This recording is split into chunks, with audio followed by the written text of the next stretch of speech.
ఎన్నేళ్ల నుంచో మిమ్మల్నే నమ్ముకొని ఉన్నాము. మమ్మల్ని ఇలా నట్టేట ముంచుతారనుకోలేదు. ప్రోడక్ట్కి డిమాండ్ ఉంటుందన్న ఉద్దేశంతో చాలా వరకు స్టాక్ తీసుకెళ్ళాము. ఇప్పుడు అది అమ్ముడు పోవడం లేదు. ఈ నష్టాలు మేము భరించలేము. కంపెనీయే స్టాక్ని వెనక్కి తీసుకోవాలంటూ పట్టుబడుతున్నారు మేడం. నేనెంత నచ్చ చెప్పాలని చూసినా వాళ్ళు నా మాట వినడం లేదు. అడ్డదిడ్డంగా ఆర్గ్యూ చేస్తున్నారు. కొంతమంది అయితే మర్యాద కూడా మర్చిపోయి ప్రవర్తిస్తున్నారు. అసలు నీతో మాట్లాడేదేంటి, మేము డైరెక్ట్గా ఆవిడతోనే మాట్లాడతామంటూ గొడవ చేస్తున్నారు. అపాయింట్మెంట్ తీసుకోకుండా అలా కలవడానికి వీలవ్వదని నేను అన్నాను. అవతల కొంపలు అంటుకుంటుంటే అపాయింట్మెంట్ల గురించి అడుగుతావేంటని వాళ్ళు ఎదురు ప్రశ్నలు ఇస్తున్నారు మేడం. చాలా గొడవగా ఉంది. మన మార్కెటింగ్ స్టాఫ్ వాళ్ళతో మాట్లాడి పరిస్థితిని అదుపులో తీసుకురావడానికి ప్రయత్నించారు. కానీ అలా జరగలేదు. వాళ్ళు అంతకంతకీ రెచ్చిపోతున్నారు. వాళ్ళ తప్పు మాత్రం ఏముంది చెప్పండి. ఈ పరిస్థితుల్లో ఎవరైనా అలాగే ప్రవర్తిస్తారు. మనం వాళ్ళని తప్పు పట్టలేం. అది కాదు మేడం, వాళ్ళని మేము ఎలాగోలా మేనేజ్ చేస్తాం. కానీ అసలు ప్రాబ్లంను ఎలా సాల్వ్ చేయాలో అర్థం కావడం లేదు. నేను దాని గురించే ఆలోచిస్తున్నాను. ఇప్పుడు ఏం చెయ్యాలి మేడం? మనం కూడా మార్కెట్లో కాంపిటీషన్కి తగ్గట్టుగా ప్రోడక్ట్ని మోడిఫై చేసి ఇంకా తక్కువ ధరకి ఫ్రూట్ జ్యూసెస్ అమ్మడం మొదలు పెట్టాలి. ప్రస్తుతానికి అంతకంటే మార్గం లేదు. ఆ తర్వాత పరిస్థితి చక్కబడ్డాక మళ్ళీ మనం ధరల్ని పెంచొచ్చు. నేను ఆ ఉద్దేశంతోనే నోట్స్ తయారు చేసి మన షేర్ హోల్డర్స్కి ఇవాళ ప్రజెంట్ చేయాలనుకున్నాను. నేను స్టార్ట్ చేయాలనుకుంటున్న కొత్త వెంచర్స్లో అది కూడా ఒకటి. ఇంతకీ మీటింగ్లో ఏ నిర్ణయం తీసుకున్నారు మేడం? ఈ ప్రపోజల్కు వాళ్ళు సరేనన్నారా? వాళ్ళెందుకు కాదంటారులేండి. అయినా మీరు ఎన్నో ఏళ్లుగా ఈ కంపెనీని సమర్థంగా నడిపిస్తున్నారు. మీరు ఏదన్నా తలపెడితే వాళ్ళు వెంటనే ఒప్పుకుంటారు. ఇన్నేళ్లుగా ఇదే జరుగుతూ వస్తోంది. ఇప్పుడు కూడా అదే జరుగుతుంది. అంతే కదా మేడం? మనం ఎలాగైనా సరే తక్కువ ధరకి ఫ్రూట్ జ్యూసెస్ నమ్మి మళ్ళీ మన మార్కెట్ షేర్ మనం సాధించాలి మేడం. అది ఎంత త్వరగా జరిగితే అంత మంచిది. మనం ఇలా చేయబోతున్నామని నేను డీలర్స్కి ఎక్స్ప్లెయిన్ చేస్తాను. దాంతో వాళ్ళు కొన్నాళ్ళు ఓపిక పడతారు. నేను ఇప్పుడే వెళ్ళి ఆ పని చేస్తాను మేడం. మేనేజర్ గారు, ఒక్క నిమిషం. ఏంటి మేడం? మీకెలా చెప్పాలో అర్థం కావడం లేదు. ఏ విషయం మేడం? ఏం లేదు. మీటింగ్ నేను అనుకున్నట్టుగా జరగలేదు.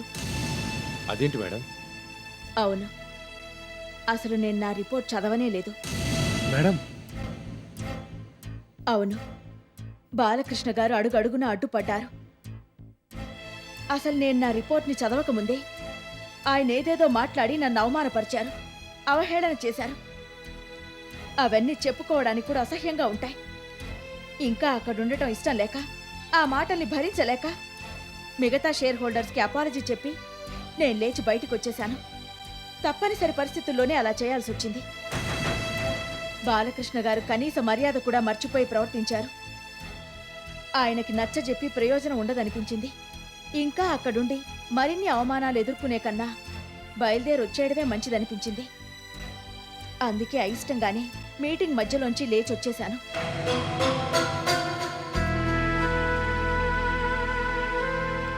ఇలా ఇంతకు ముందు ఎప్పుడూ చేయలేదు. కానీ ఇవాళ అలాంటి పరిస్థితి వచ్చింది. ఏం చేయగలను? అందుకే జరిగిన దాని గురించి ఆలోచిస్తూ చాలా ఫీల్ అవుతున్నాను. అసలు నేను చెప్పేది వినిపించుకోకుండా ఆయన అలా ప్రవర్తించడం ఏమాత్రం బాగోలేదు. కావాలనే మన మీద కత్తి కట్టి ఇదంతా చేస్తున్నారు. అందుకే దొంగచాటుగా ఈ కంపెనీలోకి దూరిపోయారు. కడుపులో ఏదో కక్ష పెట్టుకుని మన కంపెనీ వ్యవహారాన్ని స్తంభింపజేయాలని చూస్తున్నారు. నన్ను పర్సనల్గా అటాక్ చేసి, హర్ట్ చేసి, బోర్డ్ ఆఫ్ డైరెక్టర్స్ మీటింగ్ జరగకుండా చేసి కంపెనీని కుంటుపరచాలని చూస్తున్నట్టున్నారు. అక్కడ మేమే నిర్ణయం తీసుకోలేకపోతే కంపెనీ మరింత దెబ్బతింటుంది. ఇప్పుడున్న గడ్డు పరిస్థితులను ఎదుర్కోవడం మరింత కష్టం అవుతుంది. ఆయన కావాలనే ఇదంతా చేస్తున్నారు. లేకపోతే మన పట్ల ఆయన ఏమాత్రం పాజిటివ్గా ఉన్నా నా రిపోర్ట్ చదివి వెంటనే ఒప్పుకునేవాళ్ళు. పర్సనల్గా నన్ను ఇన్సల్ట్ చేసి పగ తీర్చుకోవాలని చూస్తున్నట్టున్నారు. నా బాధంతా ఒకటే. నా మీదున్న కోపంతో ఆయన కంపెనీని దెబ్బతీయాలని చూడటం అమానుషం.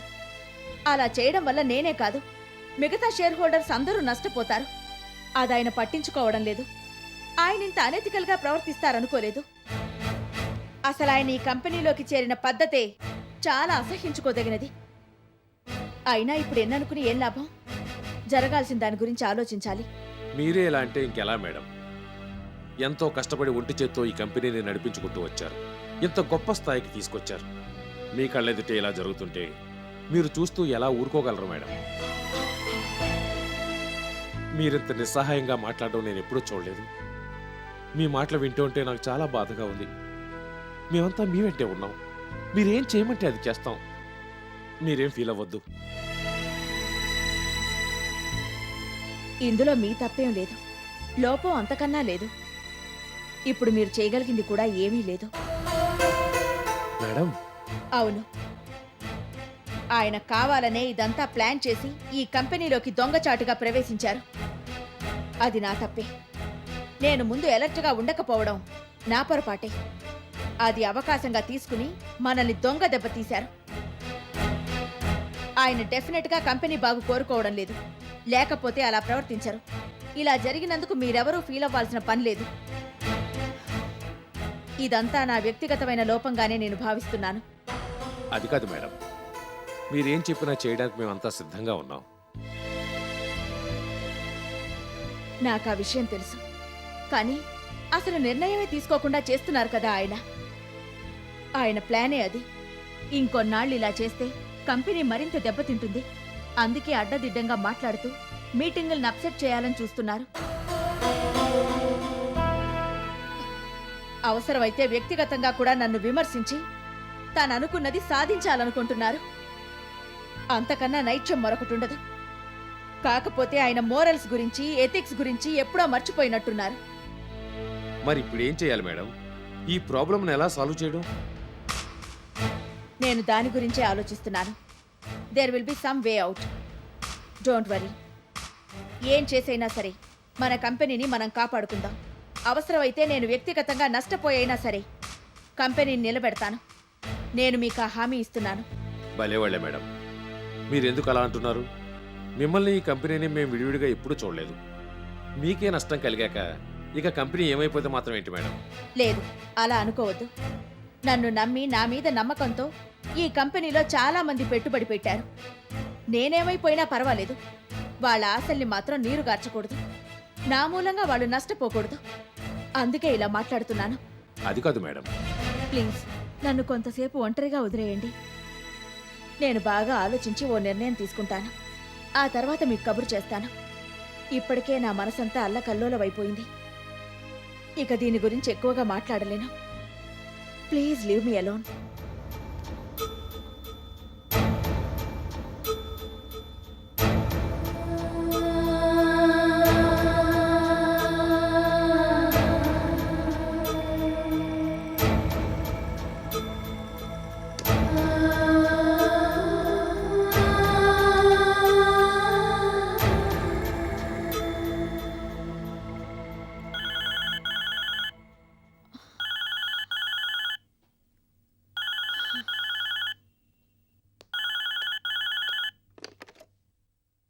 హలో. Hello madam. ఏంటి ఇంట్లో తల పట్టుకుని కూర్చుని ఉన్నారా? నాకు తెలుసు మేడం, అయినా అప్పుడే ఏమైందని. ఇందాక నేను చూపించింది చిన్న శాంపిల్ మాత్రమే. ముందు ముందు ఇంకా చాలా పెద్ద పెద్ద దెబ్బలు తగులుతాయి. ఇదే వచ్చుకోలేని వాళ్ళు అవన్నీ ఎలా తట్టుకుంటారో పాపం. మీరెందుకు ఫోన్ చేశారు? మీరేం చేస్తున్నారో తెలుసుకుందామని, మీ పరిస్థితి పట్ల నా ప్రగాఢ సానుభూతిని ప్రకటిద్దామని ఫోన్ చేశాను. సింపతి చూపించాలని ఫోన్ చేస్తే అలా మాట్లాడతారేంటి? చూడండి, మీకు నాకు వ్యక్తిగతంగా మనస్పర్ధలుండొచ్చు. వాటి మధ్యలోకి కంపెనీని లాగాలని చూడడం భావ్యం కాదు. It's very unethical. ఓహో అలాగా. మొత్తానికి నేను అనుకున్నట్టు దారికి వచ్చేస్తున్నావు. కాళ్ళబేరానికి వచ్చే ముందు ఇలాగే మాట్లాడతారు. మీకు మీటింగ్లోనే చెప్పాను, అది కల్లో మాటని. మీరు బిజినెస్ చేస్తున్నారు కాబట్టి ఓ శ్రేయోభిలాషిగా మీకు ఈ సలహా ఇవ్వాలనుకుంటున్నాను, అంతే.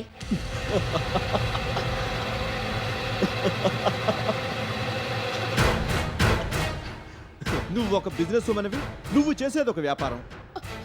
అది చాలక నువ్వు నాకు సలహాలు ఇస్తావా? పైగా శ్రేయోభిలాషట. What a joke. Madam, for your kind information, మీరిప్పుడు సలహాలు ఇచ్చే పరిస్థితుల్లో లేరు. నేను ఇప్పుడు ఇవ్వబోయే సలహాని వెంటనే పాటించి మీ దారి మీరు చూసుకోవడం మంచిది. ఎప్పటికైనా చేసిన తప్పుకి లెంపలేసుకుని మీ అమ్మా కూతురు మీ దారేదో మీరు చూసుకోవడం మంచిది. నడబంత్రపు సిరి చూసుకుని నువ్వు నీ కూతురు చెలరేగిపోయారు. మీ ఇష్టం వచ్చినట్టు ప్రవర్తించారు. మీ స్థానం ఏదో మీకు తెలియజేయడానికే ఇలా చేశాను. ఇప్పుడు నేను తలుచుకుంటే మిమ్మల్ని రోడ్డు మీద కూడా నిలబెట్టగలను. మిస్టర్ బాలకృష్ణ, ముందు నేను చెప్పేది విను. నువ్వు నీ కూతురు మూటా ముల్లే సర్దుకుని ఇక్కడి నుంచి వెళ్ళిపోండి. మీకు ఈ వ్యాపార రంగం వచ్చి రాదు. మీలాంటి వాళ్ళు చేసుకోవాల్సిన పనులు వేరే ఉంటాయి. అందని వాటి కోసం అరువులు చాచడం, అందలా లెక్కాలనుకోవడం మీలాంటి వాళ్ళకి అత్యాశ అవుతుంది. ఇప్పటికైనా బుద్ధి తెచ్చుకుని మర్యాదగా నాకు క్షమాపణలు చెప్పి నువ్వు నీ కూతురు ఇక్కడి నుంచి మకాం మార్చాడు మంచిది. ఇక్కడి నుంచి మీరు ఎక్కడికి వెళ్ళినా పర్వాలేదు. ఏమైపోయినా నాకు అనవసరం. నా బిడ్డ జోలికి మాత్రం మీరు రాకూడదు. నీ కూతురికి గంతకు తగ్గ బొంతను ఎవరన్నా వెతుకుని సంతృప్తి పడు. నీ లెవెల్ని మర్చిపోయి ప్రవర్తించొద్దు. కాదు కూడదని నువ్వు మొరాయిస్తే నిన్ను నీ కంపెనీని నేను చావు దెబ్బ కొడతాను. పరిస్థితి అంత దూరం రాకముందే నువ్వు పలాయనం చిత్తగించడం మంచిది. Understand?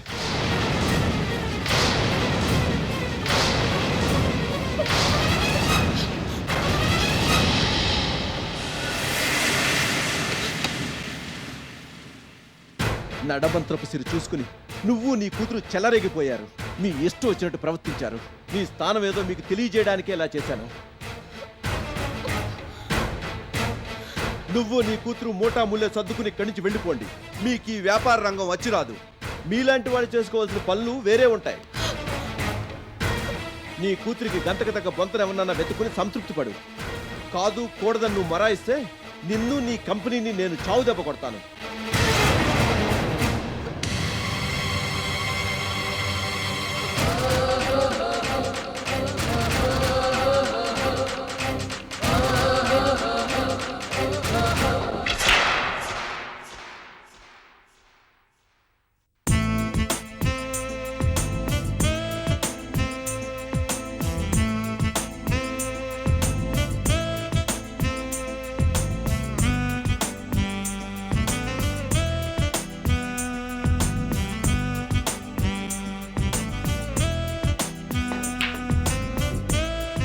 Good shot, but bad luck.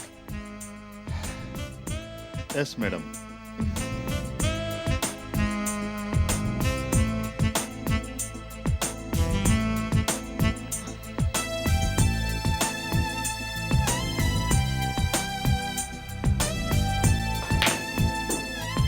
బాగా కొట్టారు madam.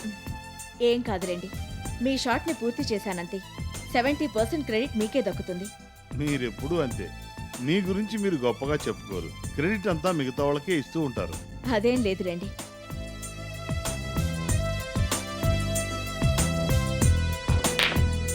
Wow, marvellous shot madam. Thank you. ఈ రోజు కూడా మీరే గెలిచేలా ఉన్నారు మేడం. ఈ క్లబ్లో జాయిన్ అయిన దగ్గర నుంచి మీతో ఆడి గెలవాలని ప్రయత్నించి ఎప్పటికప్పుడు ఓడిపోతున్నాను. దాందే ఉందిలేండి. గెలుపు ఓటములనేవి జీవితంలో చాలా సహజం. ఎప్పుడో ఒకప్పుడు మీరు నా మీద గెలవకపోరు. But it will not be so easy. Mind it. చేతకాని వాళ్ళు ఆవిడితో ఆడుతున్నంతకాలం గెలుపు ఆవిడిదే అవుతుంది. అది ఆవిడ గొప్ప కాదు.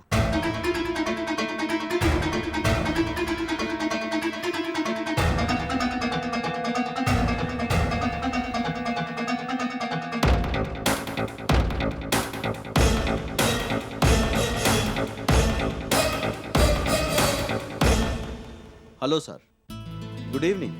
My name is Balakrishna. నా గురించి వినే ఉంటారు. అవునండి, విన్నాను. My name is Parandham. Very glad to see you.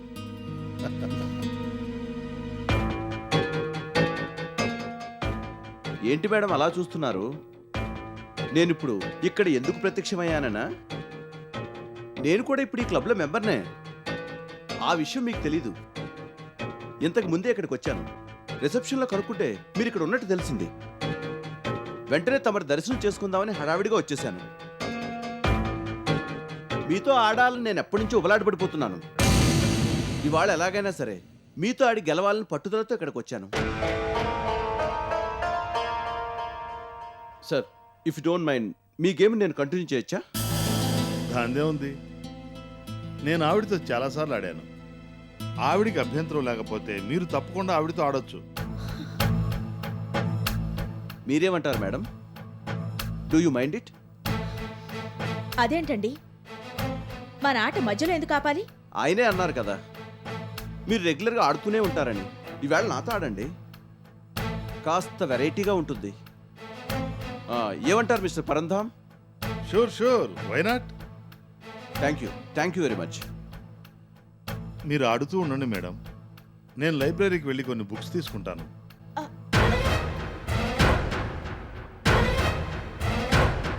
Okay mister Balakrishna, see you later. ఇంకో గంటలో నేను రెస్టారెంట్ దగ్గరికి వస్తాను. వీలైతే మీరు కూడా అక్కడికి రండి. సరదాగా కబుర్లు చెప్పుకుంటూ భోంచేద్దాం. Sure, why not? Okay then, all the best. కాకపోతే జాగ్రత్తగా ఉండండి. సుప్రతీక్ గారు చాలా బాగా ఆడతారు. She's a very good player. Sure, అదంతా నేను చూసుకుంటాను కదా. ఆవిడతో ఎలా ఆడి గెలవాలో నాకు బాగా తెలుసు. మీరు వెళ్ళి మీ పని చూసుకోండి. ఓకే, వస్తాను మేడం. ఆ,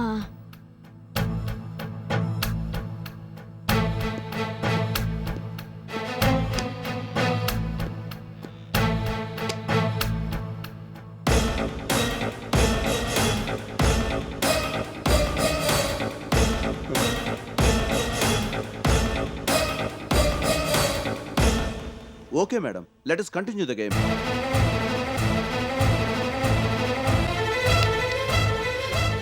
అదేంటి మేడం, కనీసం చెప్పనైనా చెప్పకుండా అలా బయటికి జారుకుంటున్నారే? ఏ భయం వేసిందా? అయ్యయ్యో, అంత కోపం దేనికి? ఇప్పుడు నేనేమన్నానని? ఆట చేత కాని వాళ్లే ఇలా మధ్యలో పారిపోవాలని చూస్తారు. మీరు చాలా బాగా ఆడతారని ఆయన గారు కితాబిచ్చారు కదా. అవునులేండి, అసలైన ఆటగాళ్ళు వచ్చినప్పుడే మీ పస బయటపడుతుంది. ఇప్పటిదాకా పరంధాం లాంటి చేతకాని వాళ్ళతో ఆడి గొప్ప ప్లేయర్ అని అనిపించుకున్నారు. అంతేగా మరి, ఏ చెట్టు లేని చోట ఆముదపు చెట్టే మహావృక్షం మరి. అదేంటి మేడం, మీ కోపం మరీ ఎక్కువైపోతుంది. అయినా నేనేమన్నానని? ఆటను మధ్యలో వదిలేసి వెళ్ళడం మర్యాద కాదు. మీకు ఇష్టం లేకపోతే ఓడిపోయానని ఇప్పుడే ఒప్పేసుకోండి. నేను మీ మీద జాలిపడి వదిలేస్తాను, సరేనా? నాకెప్పుడు ఎక్కడా ఎవరి దయాదాక్షిణ్యాలు అక్కర్లేదు. నా కాళ్ళ మీద నేను నిలబడటం నేను చిన్నప్పటి నుంచి చేస్తున్నాను. నాకది వెన్నతో పెట్టిన విద్య. అబ్బో, అంత గట్టికురాలువా? మరి అలాంటప్పుడు గేమ్ ఆడమంటుంటే అలా భయపడి పారిపోవడం దేనికి? నేను భయపడలేదు. మీలాంటి వాళ్ళతో ఆడడం అనవసరం అనిపించింది. అందుకే వెళ్ళిపోవాలనుకున్నాను. ఎందుకనో? అడ్డదిడ్డంగా ఆడేవాళ్ళంటే నాకు ఇష్టం ఉండదు. ఏ ఆటకైనా ఓ పద్ధతి అంటూ ఉంటుంది. గెలుపే ధ్యేయం అనుకుని మోసాలు కుట్రలు చేసేవాళ్ళంటే నాకు ఇష్టం ఉండదు. అలాంటి వాళ్ళతో ఈ ఆటే కాదు, ఏ ఆట ఆడను. అవునండి, మీరు అలాగే అంటారు. అలా చేసే కదా ఇన్నాళ్లుగా మీ అసమర్థతను అందంగా కప్పిపుచ్చుకున్నారు. మీరు దేని గురించి మాట్లాడుతున్నారు? మీరు దేని గురించి మాట్లాడుతున్నారో నేను దాని గురించే మాట్లాడుతున్నాను. అయినా మనం ఉన్నది బిలియర్డ్స్ రూమ్ లో. అలాంటప్పుడు వేరే విషయాల గురించి నేనెందుకు ప్రస్తావిస్తాను? అదంతా మీ ఊహ మాత్రమే. మీతో ఆర్గ్యుమెంట్ అనవసరం. Mrs Supratika, oh I'm sorry, miss Supratika, ఒక్క నిమిషం ఆగుతారా? చూడండి మేడం, ఆట ఆడమని ఎవరైనా సవాల్ చేస్తుంటే కాదని వెళ్ళిపోవడం చేతగాని వాళ్ళు చేసే పని. నాతో ఆడే ధైర్యం లేదని మీరు ఒప్పుకుంటే, మీ ఓటమిని అంగీకరిస్తే అలాగే వెళ్ళిపోదురు గాని. మీరు అసలు ఆడవాళ్ళు, ఆ పైన ఏ పని చేతకాని వాళ్ళు. నా వల్ల కాదని చేతులు ఎత్తేస్తే అలాగే వదిలేస్తాను. ఈ డొంక తిరుగుడంతా దేనికి? అసలు విషయం చెప్పేసేయండి. నాతో ఆడడానికి భయంగా ఉందని ఒప్పుకోండి. భయం అనేది నా డిక్షనరీలోనే లేదు. చీప్ గా మాట్లాడే వాళ్ళంటే నాకు అసహ్యం. అందుకే తమరితో ఆడదలుచుకోలేదు. అంతేగాని ఆట చేతగా కాదు. నా సత్తా ఏంటో ఇప్పుడు చూపిస్తాను.